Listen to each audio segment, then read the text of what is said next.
是很稳哦。对，双脚开始无力了。当医生说我患上了这个病了之后，我感觉我整个天都塌下来了，因为那个梦想就无法去实现了嘛。我上了40楼，然后往下看，很想跳下去，因为我觉得我的生活好像没有意义了。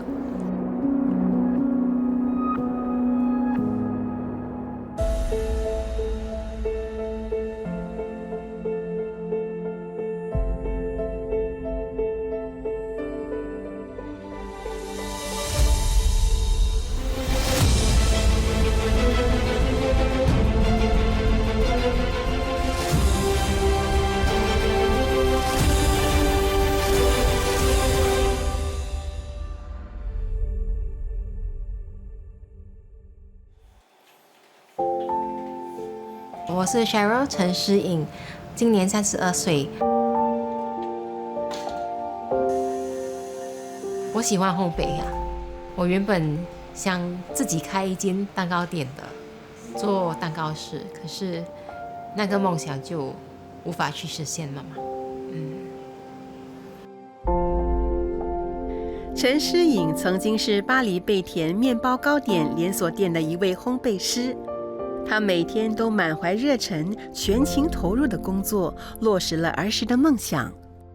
然而，有一天在烘焙的时候，身体开始感觉不妙。刚开始出现的症状就是双脚麻痹，然后开始无力，直到有一天脚就没有办法支撑自己的重量了，然后就倒在地上。我送进急诊部的时候，对他们做了很多测试啊，像我的手的力啊、脚的力啊、怎么动啊这样子啊。我做了蓝巴绑着，然后也做了那种 nerve test， 就过了很多测试了之后，就那个时候他们就确诊。我患上的是multiple sclerosis， 中文是叫多发性硬化症。我是Dr. Kevin Tan， 陈启明，我是一位脑神经科专科医生，我是 Cheryl 的主治医生。Now, multiple sclerosis is what we would call an autoimmune disease.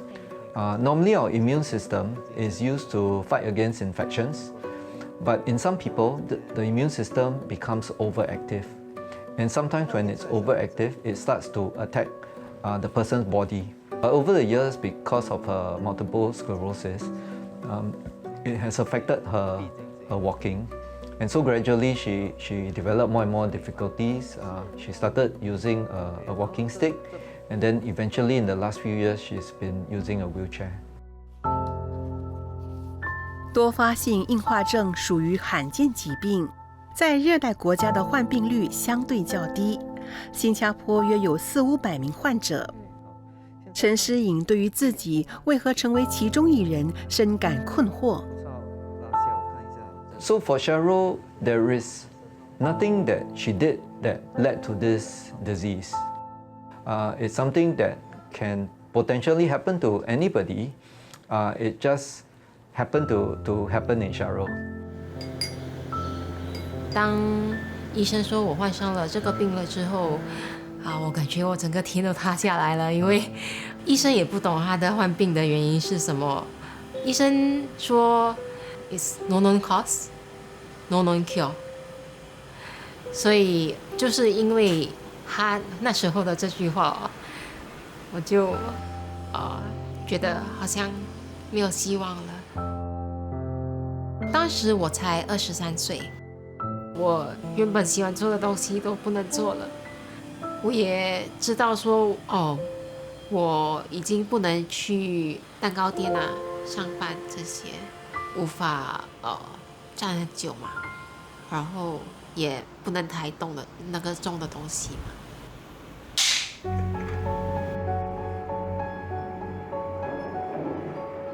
我那时候我患上了忧郁症了。患忧郁症的期间，其实我什么都没有做，就在家里啊，我连看电视我都不要，我就躺在床上什么都不做，冲凉也不出去冲，因为没有心情去做任何事情，对，就整天闷在家里，大概有6个月、半年到1年吧。我上了40楼，然后往下看，很想跳下去，因为我觉得我的生活好像没有意义了。对。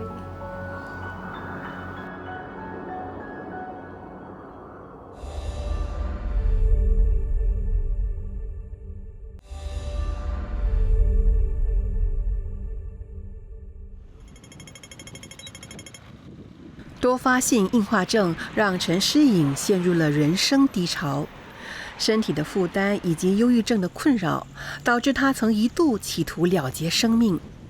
在跨出最后一道防线的当儿，她放弃了。当时我想到我的父母，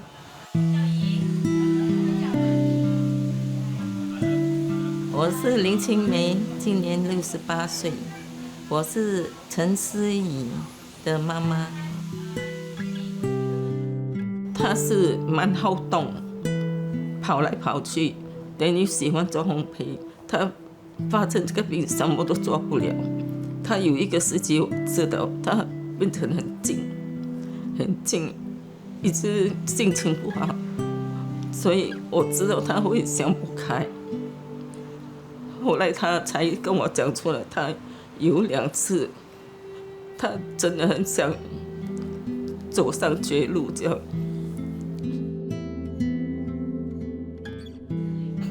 我那时候也是很内疚，我也不知道为什么他会得这种病，我自己也是很自责。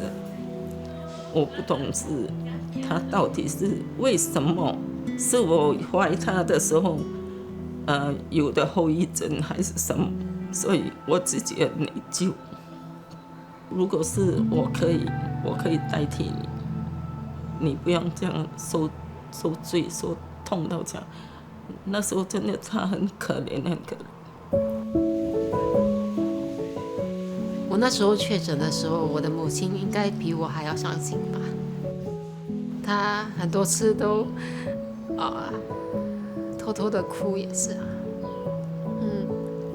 她也有曾经跟我说，她希望的是，如果她自己能替我得到这个病的话，她愿意。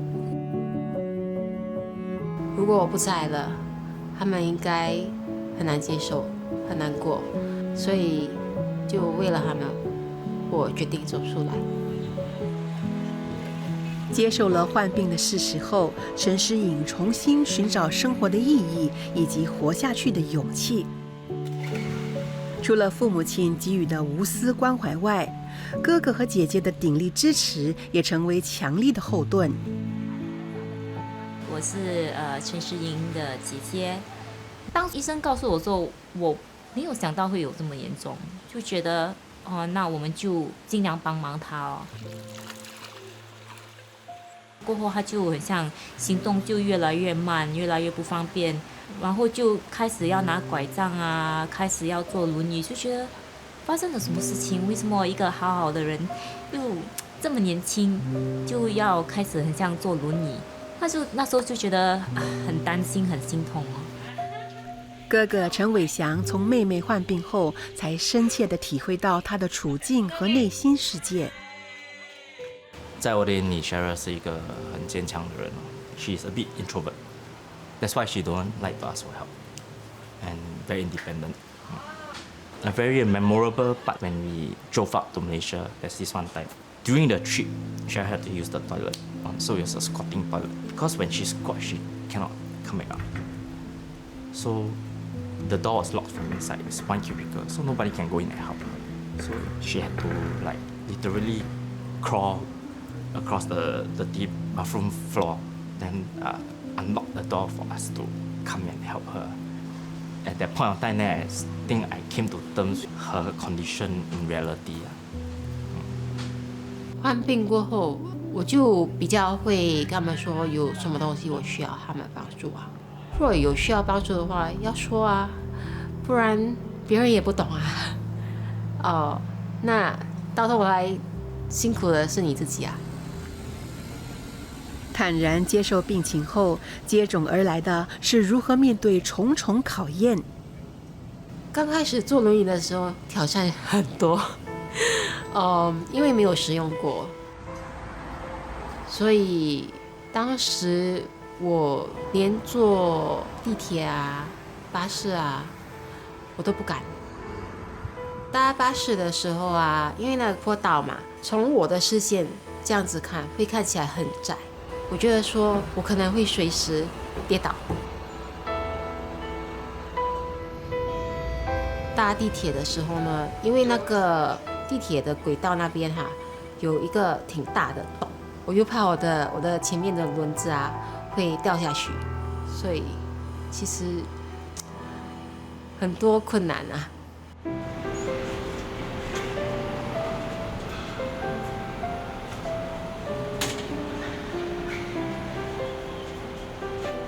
我也很怕别人的眼光，他们只是觉得说，是不是假的？曾经啊，我搭电梯的时候啊，有一个安迪，他就说很方便啊，他就一点都不方便哎，我得克服的东西特别多。我就跟他说，其实我有多发性硬化症，可是因为这个病情很罕见，所以我这样子跟他们说的时候，他们也不了解。失去了步行的自如，加上需要依赖轮椅的不便，外出对陈诗颖来说肯定是个大考验。所幸身边有个好朋友，一直都在守护着她。我是郑宇芬，我是陈诗颖的朋友。我跟Sharon认识的时候应该是我们在玩电脑游戏，就变成很好的朋友。我们可以走很长的街，逛了很久的 shopping mall 都没有问题，所以也没有觉得他有跟我们什么不一样。但是慢慢的就看见他走路越来越慢，走路越来越吃力，然后渐渐的他就跟我说，医生跟他说，他可能以后需要坐轮椅。那时候真的很心痛，因为那时候应该跟他还算是蛮好的朋友。他有梦想，那个时候是要做一个烘焙师啊。当我们这种年龄的时候还不知道我们要干什么时候，他很早就知道他要做一个烘焙师。因为这种事情他不能够继续，他得放弃。当然了，嘴巴上说看得开，心里我当然知道没有人会喜欢，或没有人有办法100%接受这种残酷的事实了。所以我也不要特别的提醒了，问他，你现在怎样什么？因为我们大家都知道，当一个人在经过一个黑暗期或者是这种不好的事件的时候，要的不是每个人来问，你怎样了，你怎样了，而是让他们知道你永远在旁边陪着他。我没有很有钱，我没有办法帮他付医药费，我又不是医生，没有办法治疗。我也可以做的就是给他我的时间，给他我的陪伴。陪同陈诗颖外出后，郑瑜芬才真正了解陈诗颖以轮椅代步的感受，不禁万分感慨。年纪轻轻的坐轮椅，很多人就会觉得，也会多看几眼，然后就，到底是什么原因？你就看这些，每天很多人盯着你，你自己也会不舒服嘛。所以那种东西看在眼里，痛在心里。小孩上厕所的时候真的是很困难，他是可以用那些专门for handicap的。大多数的时候又有些没有公德心的人，他们就会在里面四肢健全、年纪轻轻的男生女生进去 handicap 的厕所用了很久。然后因为 Sharon 的病症呢，他不能够忍太久，所以我还记得有一次我们继续1楼等，还是等很久没有出来，他就不行，OK， 我们就去2楼，但是2楼要等电梯，等电梯又要跟人家挤电梯，挤了电梯人家未必会让你进电梯，那个时候是真的很气愤。原本害怕到人多的地方，如今他却必须在人潮众多的巴士转换站指挥人群。他同时还荣获新加坡保健集团颁发的奖项。陈诗颖如何重启人生，开拓新生命？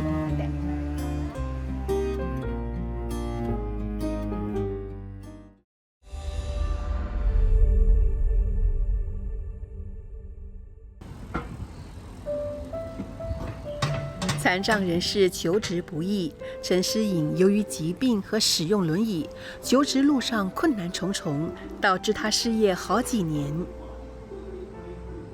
我辞职不做烘焙师了过后，其实我有寻找其他的不一样的工作，可是因为这个病情很罕见，那些老板他们因为不了解这个病情，所以不想去冒这个险。后来情况越来越严重，必须依靠轮椅。我原本找到的工作啊，我也没有办法持续的做，因为那边的位置不适合轮椅使用者，也很小，所以我得离开。那时候有冠状病毒，就更难找到工作了。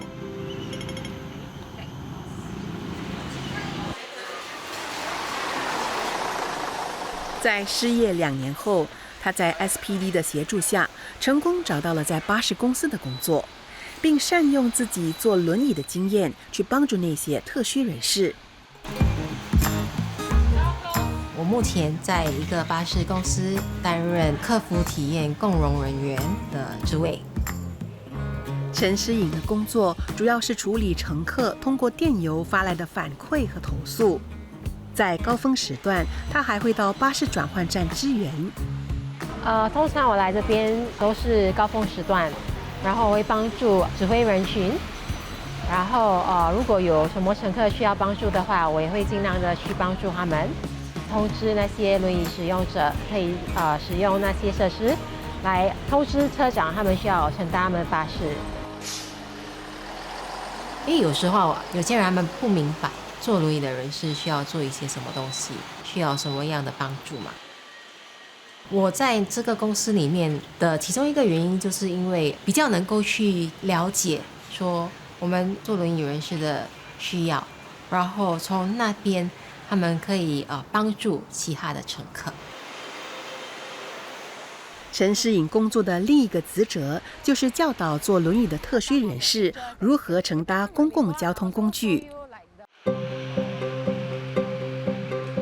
我担任这个职位也有做一个课程，是 Public Bus Confidence Course。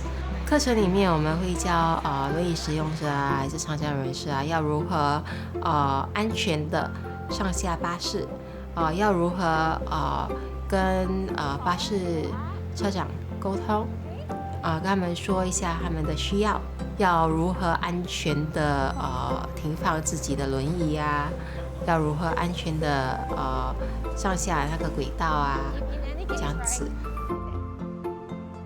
有许多参加的人呢，他们都跟我说，他们会比较有自信，会试着重新乘搭巴士。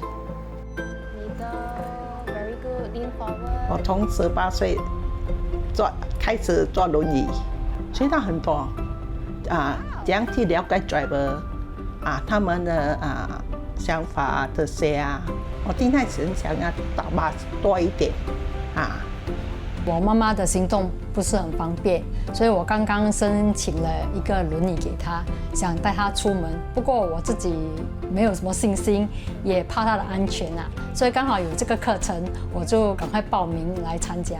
所以这个课程其实对我来说其实很好，而且我学了很多东西。陈诗颖积极乐观的态度，深深感动了主治医生陈其敏。A year ago, Cheryl told us that she was conducting this bus confidence course to help people with disability take public transport. I nominated Cheryl for the IPCA Inspiring Patient Award is because I noticed that she, even though has this disability, she's making use of the disability to help other people. 陈诗颖果然不负陈其敏医生对她寄予的厚望，获选为新宝集团2023年激励人心病患与看护奖的护理伙伴奖得主。当时拿到这个奖项，可能是因为他们觉得说我很乐观，而且还愿意去帮助别人。我是觉得说我其实可以帮到别人，我也很开心啊。我现在是可以做什么我就做什么，我也没有去想太多。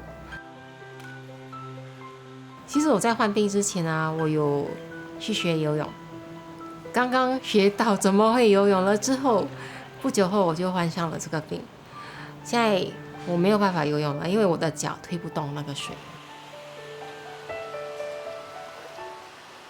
我以前我也以为说我没有办法学车了，是在偶然的情况下，我发现其实坐轮椅的人也能学车啊，只是要做一些改变罢了。